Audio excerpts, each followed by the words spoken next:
Hi guys, welcome back to Cold Cases SA, and today I have another birth chart reading for you guys.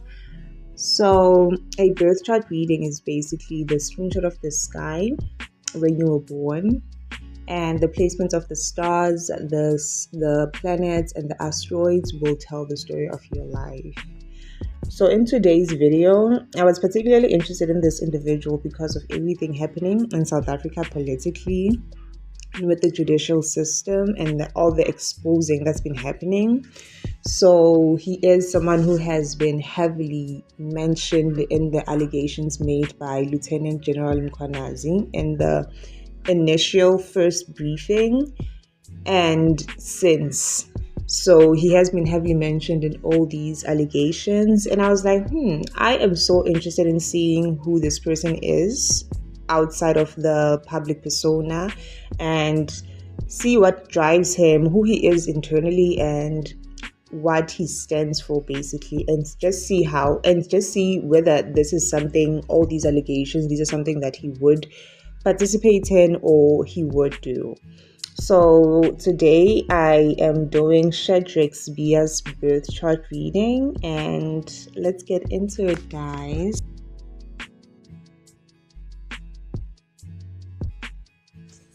Okay, so Shadrack Sibiya is a Leo sun.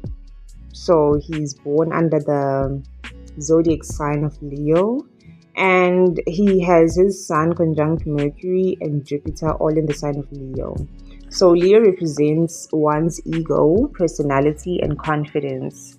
Sun represents the outward presentation of one's personality, and Sun is at home in Leo. So basically, Sun is the natural ruler of Leo. That means Sun loves being in the sign of Leo. That means the qualities of Leo are enhanced by the Sun being there. And this makes him someone that presents as confident, bold, charismatic, even when he speaks amongst his peers.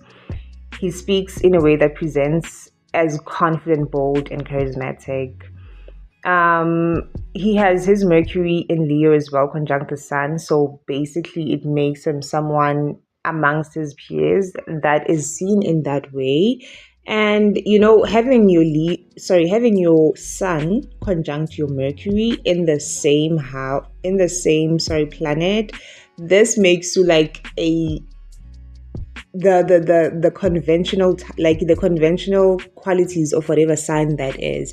So because the mind, Mercury is the mind, so it makes him someone who thinks typically as a Leo. Like his mindset is a Leo mindset and his personality is a Leo. So this makes him someone who presents as like a typical Leo. So he also Leo is also a performer, which makes Leo natives people who really love and enjoy attention and praise. Leo is the part of creation, basically the stage of creation where God paused to take in all the beauty that he's created. So Leo represents the admiration of the beauty of life. It is the stage where we just stop to celebrate the beauty of life. That's why it represents talent. It represents children, which is the creation, right? It's the creation of life. Talent is like the manifestation of the beauty that God created. So that's Leo. So they just love, the Leo archetype just loves being praised. They just love being adorned with love and showered with praises, and people just falling at their feet because they're so amazing. That's just the Leo archetype. And his mind, Mercury, is also in the same sign, is always concerned with how to gain power and how to be above the rest of society, as Leo also represents royal treatment. Leo is the king, Leo is the president, Leo is authority. So Leo is the one that is treated with that gets the exceptional treatment above the rest of society. Leo is the opposite of Aquarius. Aquarius is all about making sure everyone in the society is treated well, making sure that the community is good. It's community focused. And Leo is the star baby. Everything is about them. And yes, you better make sure you give them the best. And also, with Mercury there, it shows that this is an expectation that he has even for his colleagues. He expects to be treated with like royal treatment. He expects people to literally worship him because in his mind, the Leo mind, he is the king. He is the lion. He is the star. And he also has this Jupiter conjunct his Mercury and Sun. Jupiter expands everything it touches. Jupiter is the biggest planet in our solar system. It is expansive. It expands. It makes everything it touches bigger. And with Leo and Sun both representing ego, this makes him an egotistical bastard that truly in his mind, Mercury believes he's the star of the show and everybody is just there as supporting actors in his movie. Jupiter is such a tricky planet because it is a beneficial planet, right? It's not as hard as other planets such as Saturn, such as Pluto. It is a benefic planet. It brings good. But the problem with Jupiter, it does not know when to stop. It expands to its detriment. So yeah, that ego is huge. The Leo has a big ego as is. With Jupiter there, it just expands it to add like to newer heights, and with his mind there, it just goes to his mind. Like he just thinks he's the best thing since sliced bread. Oh, moving on. His Sun conjuncts his Mercury, which makes him very hot-headed and stubborn, as Leo is a fixed sign. It's a fixed fire sign, so it is not changing for anybody. It is, once he's made up his mind, he is willing to go to the ends of the earth to make sure he gets what he wants. And yeah, it shows, you know what they say, looking at him, he has a bald head, right? A bald spot right on the top of his head. Usually it's said that people with that are hotheads. They are hotheads. So yeah, looking at his chart, it fits. And Jupiter is associated also with a God complex. The archetype of a God complex comes from the concept of God complex comes from the archetype of Jupiter, like it's a Sagittarian aspect. And Jupiter has the lowest degree in this conjunction, which makes it the most influential planet within the three planets, which is Mercury, Sun, and Jupiter. Jupiter is it's the one that has the most influence on the two signs. So also, it being so close to his mind, which is Mercury, this makes him someone with a God complex, egotistical, and very prideful. And he will stop at nothing to maintain the power he has, with his Mars squaring his Sun in Scorpio. So he has his Mars in Scorpio. Scorpio represents criminal behavior, shameful actions that are done behind closed doors, and it also represents death. Mars being the soldier, the weapon. Also, Mars is the weapon that the soldier uses to kill. This shows he has stolen, manipulated, and even killed to maintain his power. It's like the weapon coupled with death. So it's like the weapon of death. He's gonna kill you. Like because he has such a big ego, and because he just thinks he's above the law, above the authority, he thinks he is the law. So yeah, he's gonna kill you. Like if you don't do what he wants, if he doesn't get what he wants, if things don't go his way, he's gonna kill you. With that Mars in Scorpio, do not play games with him. He's gonna kill you if you don't do what the fuck he wants. Oh, sorry for the yes. Moving on.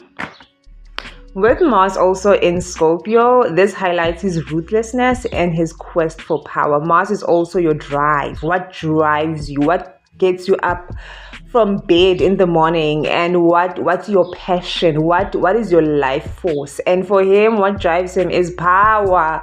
Power over others. Also, Scorpio represents others. It represents the merging from Taurus, which is the opposite of Scorpio, which is all about yourself, your resources, making sure you are good, building yourself, building your money, your finances, your morals. It's all about you, right? And then Scorpio is then taking all of that you've built for yourself and then merging with other people, right? So this shows Ruti, he is someone who will use his resources, use everything to gain the power that he wants, that the desire that he has for power. So yes, also with Neptune conjunct his Mars, so he has his Neptune in Scorpio conjunct his Mars. These represents the illusions and how well he's able to hide the actions he's taken, which his actions is Mars. He's taken to gain power. And with this conjunction in Scorpio, it further highlights that he has ruthlessly sacrificed. Neptune is the planet of sacrifice. Sacrifice as in, like, it could be spiritual sacrifice, where, you know how they say you sell your soul and stuff like that. And it's also sacrificing someone's life, basically, or also sacrificing someone's livelihood, because the opposite, Neptune rules the 12th house, and the opposite of the 12th house is the 6th house, which is your workplace, and it's your colleagues. And yes, so it could also mean sacrificing people's livelihood, like their jobs, and yeah, it also shows that he's sacrificed a lot of his peers, their money, their livelihood, their lives through lies, which is Neptune, for his own selfish desires. And his egotistical and prideful sun in Leo is opposing his moon in Aquarius. Moon in Aquarius makes him emotionally detached. Aquarius is the most detached sign. It is it's an intellectual sign. It's an air sign. It just does not have anything to do with emotions. And your moon is your emotions. It's how you are able to emote with other people. It's your empathy for other people. It is your love, basically, like your nurturing, how you're able to nurture other people, right, and nurture yourself. So he, with the moon in Aquarius and that fire sign stellium in Leo, this is tough. Like, he just does not have a balance of water in his chart. Like, his chart is it's very fiery, and that water that he does have, which is Scorpio, it has Mars in it, and it has Neptune in it. So it impurifies it, right? Also, Scorpio is already the murky, dark waters, and having Mars there, it just makes it criminal. It makes it, it's just, no, he does not have a good balance in his charts. Moon, yeah, it's detached in Aquarius. He has a hard time creating emotional bonds with people and situations.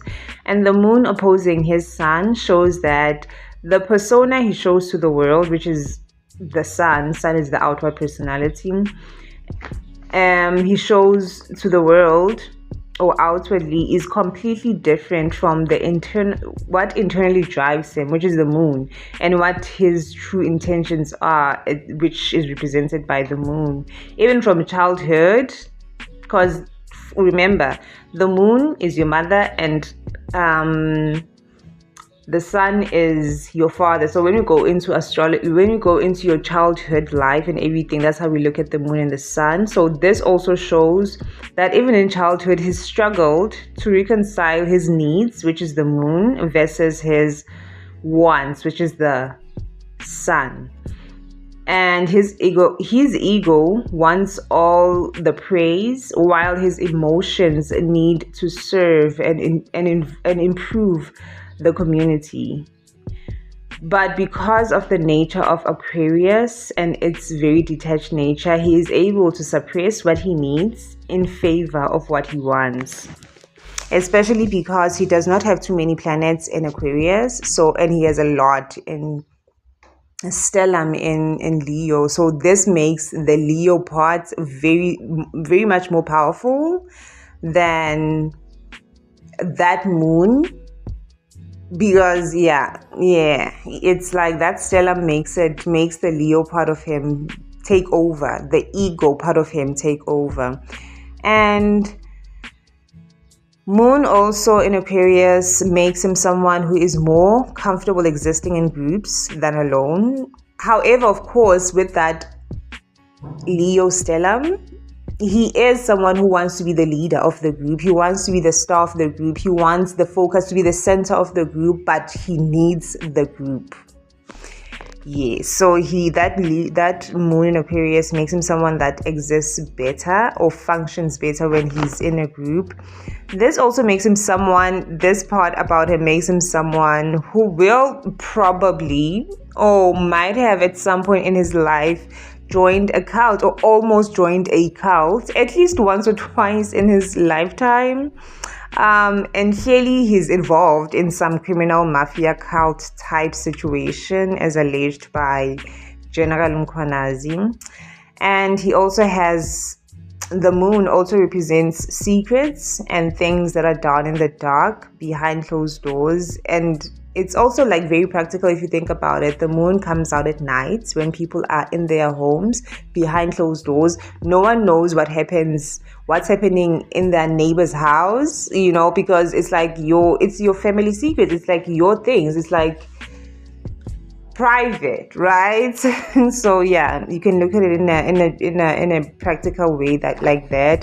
With his moon in Aquarius, this shows activities he's participated in within groups behind closed doors, like secret groups that he's in that nobody knows about, excuse me, and his secret participation in these groups behind closed doors. So what's interesting is that, this is what's interesting, right?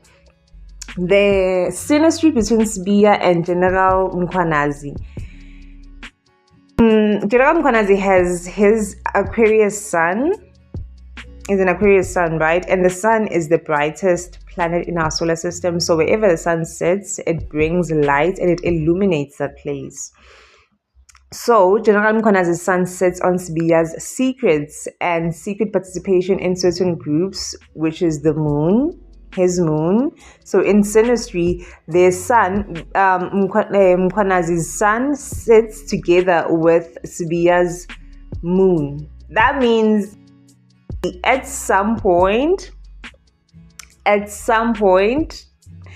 even at a smaller scale, Mkhwanazi being in close proximity to Sibiya just exposes Sibiya. It exposes him, especially because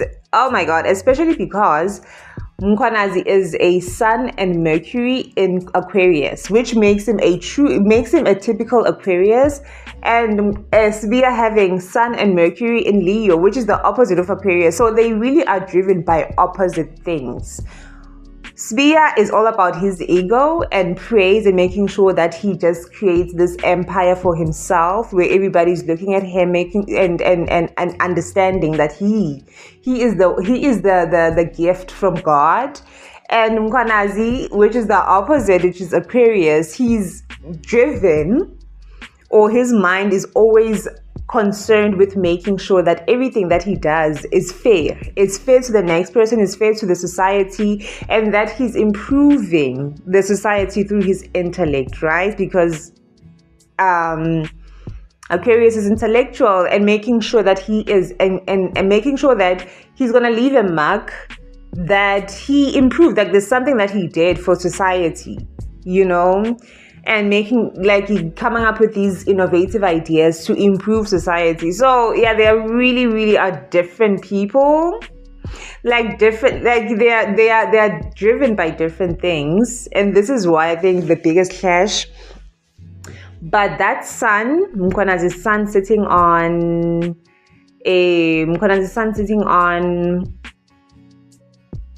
Sibiya's moon is the aspect that is the exposure between them, is the part that makes Mkhonazi the one that brings the knowledge forward, right? Aquarius's knowledge is about information, it's about facts. Mkhonazi is the one that brings the knowledge, the facts forward to the society, which is also ruled by Aquarius, brings light in terms of the knowledge and facts to the society about Sibiya's secret dealings and secret participation in secret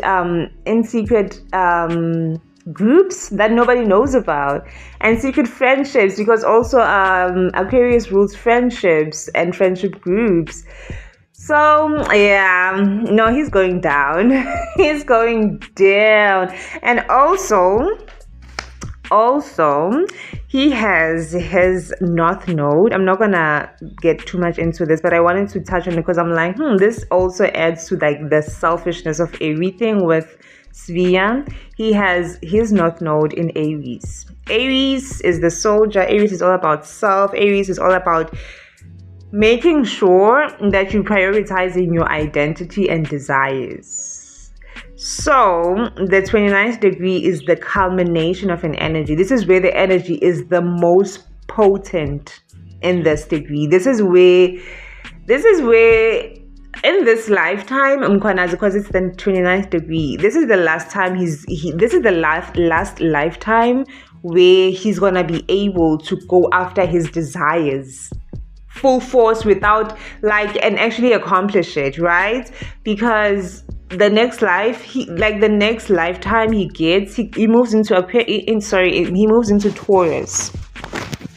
He moves into Taurus, and now he's starting to build for other people. Like he's building a foundation. Like he's now the one that builds the foundation. It's not about him. It's not always about him. Now he would be building the foundation probably for family, for his maybe his maternal family, paternal family, or his marital family, or it's then he goes into that energy for the next lifetime. But this is the last lifetime where he's I have to build as much as I can. And also Aries is ruled by Mars, right? And his Mars is in Scorpio. So in this lifetime, he's I have to get as much power and as much resources from other people, because Scorpio rules other people, as much as I can. So he is very selfish in the way he deals with other people and other people's money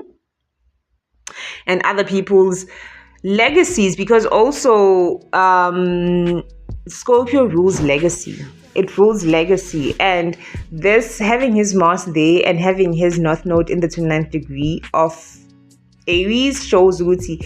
He is ruthless with how he's willing to destroy other people's legacies to build his own. So yes. This is the basics of Shadrack Sibiya's birth charts, and I'm now that I've seen this, I'm he definitely did it. He did it. He did everything he's being accused of. He's just too self-centered. And also that 29th degree in Aries, North Node, that screams narcissist. That's a narcissist degree. That's the degree that literally stamps it for me. He is a narcissist. So yeah, if you ask me, I'm not saying he did it. All I'm saying is, if I hear that he did it, I wouldn't be surprised. So I hope you enjoyed the birth chart reading, guys. Please make sure you like, share, and subscribe, guys. Please help me grow the channel by subscribing. Please like the video so that they can reach more people. As the channel grows, I'm also empowered to make more videos. So yeah, there's a lot more to come. So stay tuned and catch me on the next one. Bye.